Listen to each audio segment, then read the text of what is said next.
Gimana rasanya menu kita hari ini? Penasaran kan? Ancaman semua loh. Paling pas bakar-bakaran juga bolak-balik daging di rumah seperti ini. Endul banget. Apalagi pas dicocol ke saus suki. Pedasnya juga langsung ke ubun-ubun. Serta wangi kuat tom yum dan kaldu ayam. Aduhai, ngena banget guys. Selalu bikin kita teringat-ingat dan terngiang.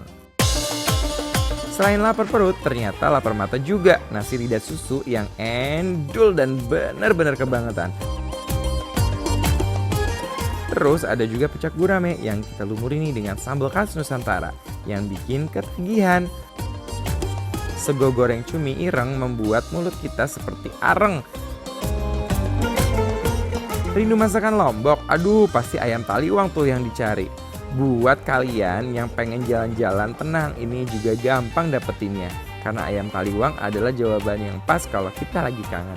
Dengan bumbu taliwang yang nempel di seluruh tubuhnya ayam. Hui.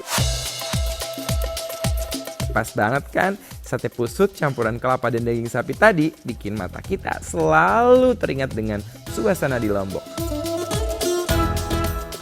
Lalu ada ati ampla yang ngejelegur pedesnya, dan ayam taliwang pedas, plecing, dan pete goreng yang rasanya ngunah parah. Dan ditutup dengan gurame bakar. Aduh, lengkap deh kita semua. Dingin-dingin empuk lagi, bikin mata segar. Apa tuh? Yes, kolak durian. Emang gak boleh lupa guys, kolak durian dengan topping ketan paling pas banget. Tapi buat yang gak suka durian, tenang aja. Ada juga es buah campur yang pasti bikin ketenggorokan juga rongga-rongganya semakin segar. Juga bubur kampiun yang bisa membawa kita setinggi langit. Terima kasih buat kalian yang sudah nonton kita setiap hari. Aduh, happy banget loh aku. Makasih ya guys. Sampai ketemu besok pastinya jam 5 sore dengan makanan spesial Ramadan yang bikin kalian lapar terus. Dan jangan lupa stalking Instagram @bikinlapertransTV. Gampang kok. Buat yang kalian penasaran, cek aja langsung restonya. See you at ngabuburit berikutnya. See you tomorrow. Bye guys.